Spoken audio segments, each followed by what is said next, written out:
Welcome, everyone. This is our first of our Under the Crosshairs series.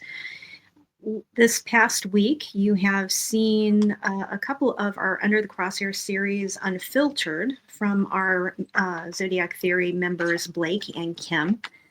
This week, we are going to be presenting the first of our multi-part series on Kim, our Zodiac Theory member and admin, Kim's POI, Frederick Harlan Coe. If you have not seen it already, Kim has presented a presentation of an unfiltered where we took audience and Zodiac Theory Discord member questions in regard to his recent release. So we have on our Discord, we have been doing presentations on our whiteboard where Kim has been presenting all of her findings on Frederick Harlan Coe as a possible Zodiac perpetrator. So this is one of the first. We have at least 5 in the pipeline that we will be having coming up. This first one is just an intro for you, for those of you who are new to understanding a little bit more about him as a POI. And so I would like to now hand it over to Kim. So Kim, welcome. Thanks, Cheryl. Appreciate you hosting this today. I'll get started. In this presentation, I will be covering some background on Frederick Harlan Coe for the purpose of introducing him to you. I will also compare Frederick Coe to the Zodiac killer with regards to some of the characteristics of the Zodiac, at least what can be observed about the Zodiac from his authenticated correspondence. There is little to no detail that will be covered today that is aimed at convincing you that Frederick Coe is a compelling person of interest in the Zodiac Killer series. That will be the focus of future presentations, several of which will be released shortly. Pay close attention, though. There just might be a couple of details that may be of interest in the context of the Zodiac Killer series. If you do take the time to listen to the next presentations on Frederick Coe, I hope the information I am presenting today will provide the beginning of a basis for understanding who Frederick Harlan Coe was, and still is. As of today, October 15th, 2025, he is still alive. Frederick Harlan Coe, current legal name Kevin Coe, was born on February 2nd, 1947 in Spokane, Washington. He turned 78 on his birthday earlier this year.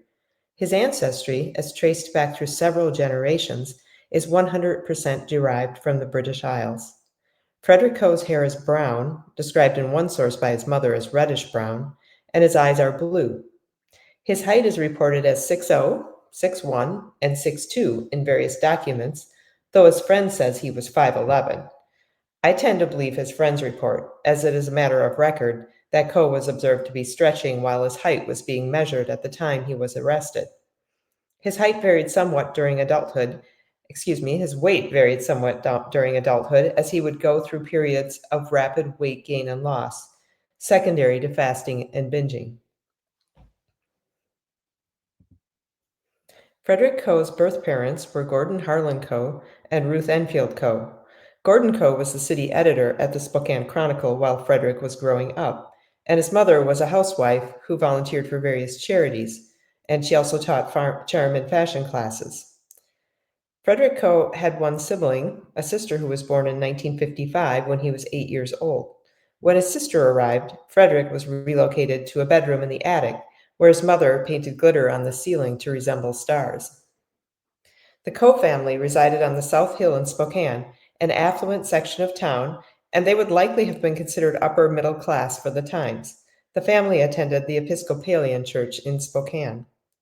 In adulthood, Frederick Coe was employed intermittently in various occupations, which included employment in a movie theater, and later as a radio broadcaster, author, disco DJ, and realtor.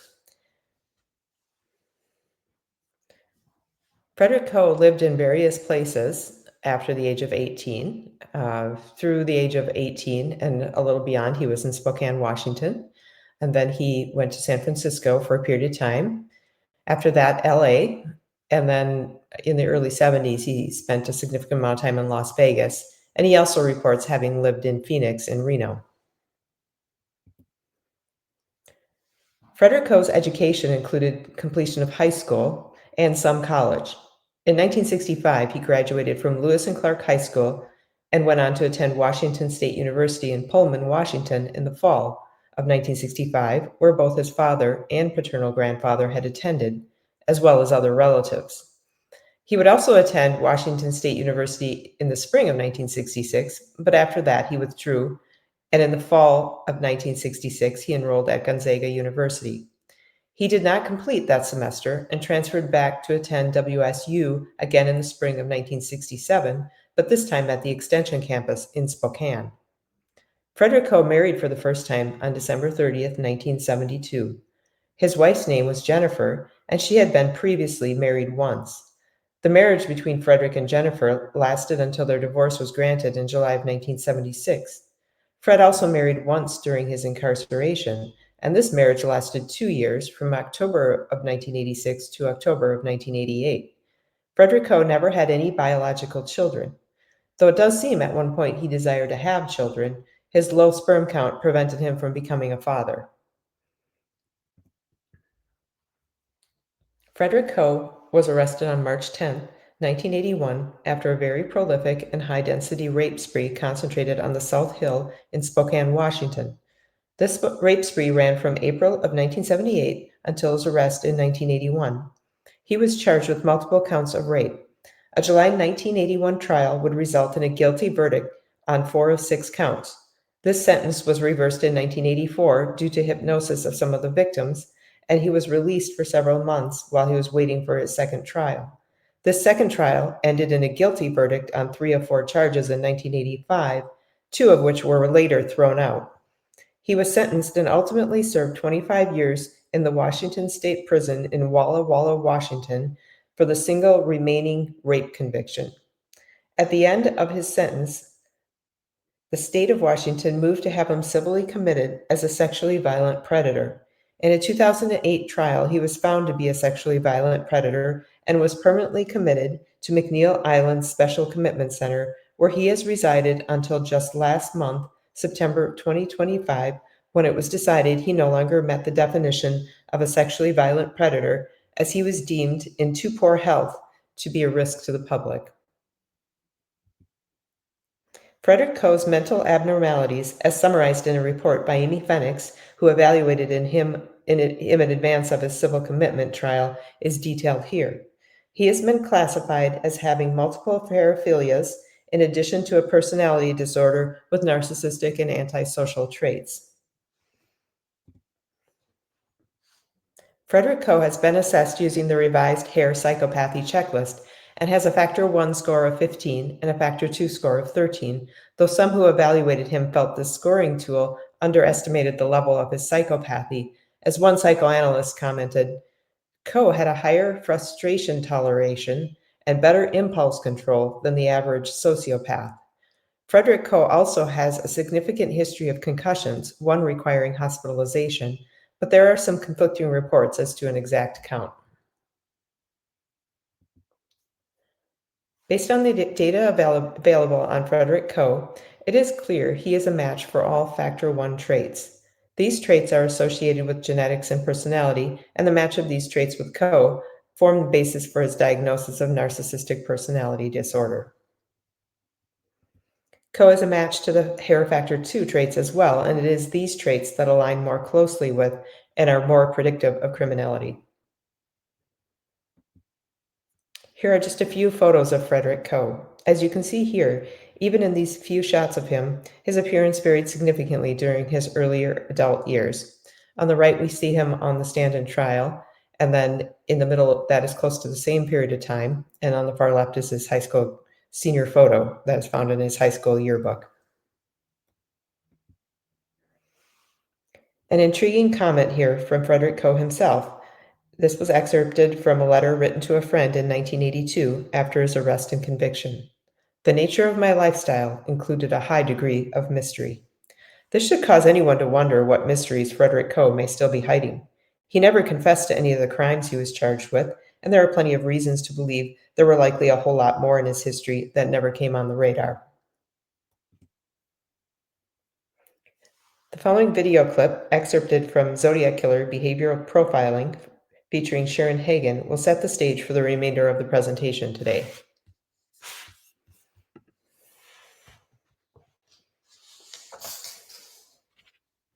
Offenders, when they commit crimes, can't help but give us clues about who they are, where they've been, what their prior relationships look like, what their future relationships are likely to look like. So those kinds of things can give us very important clues in how to search for him and how he's likely to behave when we encounter him. Sharon Hagen spoke here about offenders leaving clues about who they are and how we might expect them to behave when we encounter them. This speaks to a modus operandi, or MO. A precise definition for MO would be helpful, just to be certain that we are working with an accurate definition of what an MO actually is.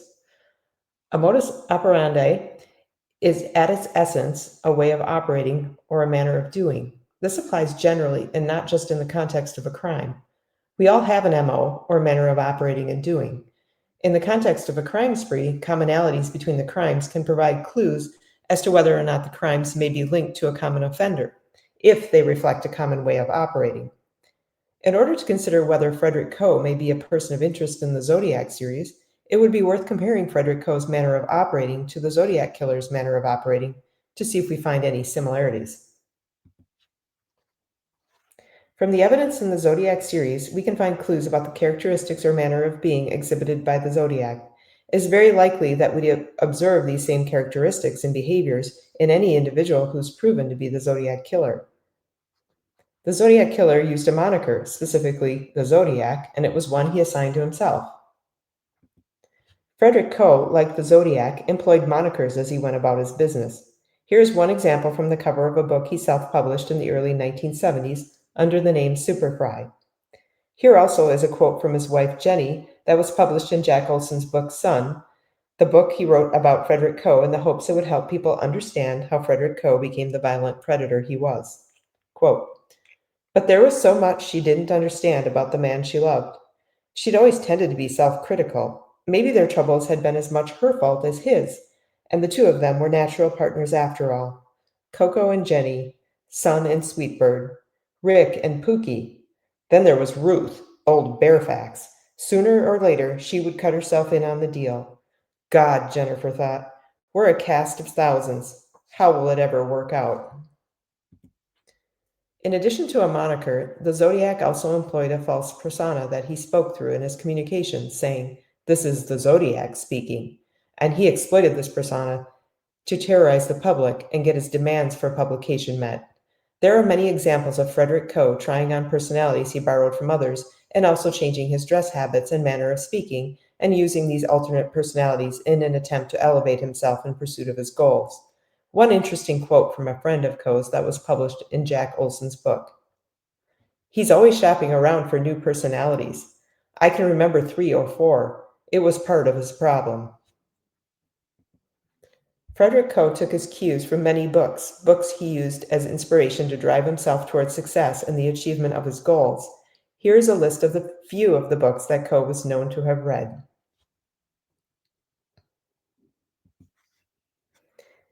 In the letters the Zodiac mailed to the newspapers, we find multiple incidences of plagiarism, evidence of borrowing from both a musical and a short story. Frederick Coe would also plagiarize in school and later on in his writing career. Both the Zodiac Killer and Frederick Coe also used condescending tones in their communications. The following examples will provide some insight into both of these manners of operation reflected in Frederick Coe. From an editorial by Chris Peck. By age 15, friends recall Coe considered himself cannier than the average kid. It was amazing the things he thought he could get away with. He would always pummel you with words and facts.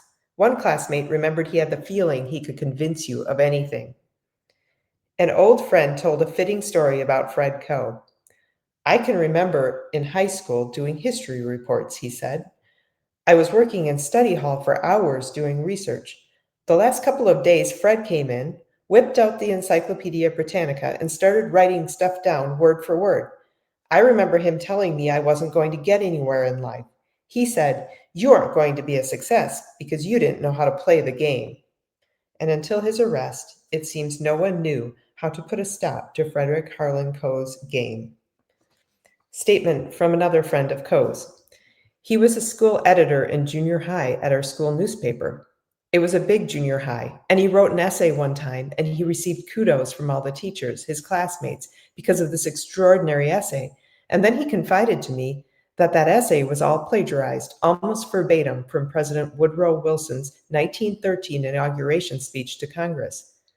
Now, what I thought was so remarkable about that is that all of the teachers and all of the adults in his life, apparently including his parents, believed that he had the capability of writing at that level. Nobody challenged, nobody considered that he hadn't written it. From his correspondence, we can observe that the Zodiac killer is very much a conversational narcissist, but displaying an overinflated sense of self-importance in his letters. Frederick Coe bragged endlessly of his achievements, mostly lies that grossly overinflated Coe's actual performance in pretty much everything he pursued. Here are just a couple examples. F.H. Coe will be a millionaire. It's just a matter of time. For a time, I had an agent in Chicago who was convinced I was the next Hemingway, the next Shakespeare, the next, I cannot tell you. We have looked at 7 characteristics or parts of the Zodiac's way of operating or manner of doing and compared them to Frederick Coe. In each case, we can find evidence to support a match between the Zodiac killer and Frederick Coe on these characteristics. This seems to indicate that in some fundamental ways, Frederick Coe is like the Zodiac killer.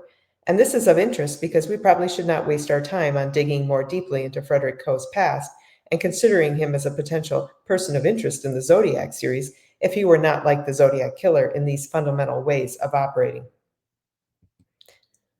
I will conclude this brief introduction of Frederick Coe with a quote from one of the detectives that pursued and brought in Frederick Harlan Coe, and who it seems also would agree that there was a lot of mystery and intrigue associated with Frederick Coe's lifestyle.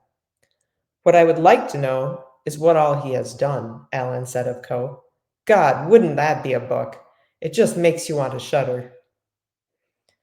After Frederick Coe's arrest, the Spokane Police Department attempted to learn more about his history when he was living largely out of state in the decade or so before the start of the South Hill rape spree. He told lies and sent them running in directions where they came to dead ends.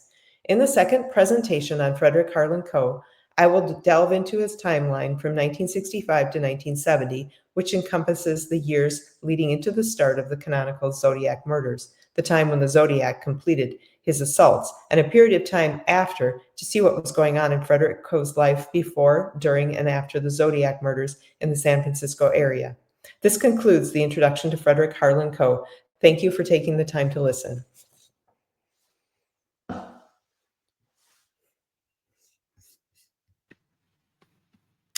Great. Thank you very much, Kim. And for everybody who's listening, please put your comments in the comments section. Like I said, we are going to be continuing on with a multi-part episode in going over Frederick Harlan Coe. And we will be answering those questions in future episodes. So one, continue watching if you're interested in Frederick Harlan Coe as a possible POI, or if you're just interested in him as a true crime subject. But we will be having a summary. This is really only just the beginning of the presentations that we have coming up. Thank you. Thank you, Kim. Thank you, Cheryl.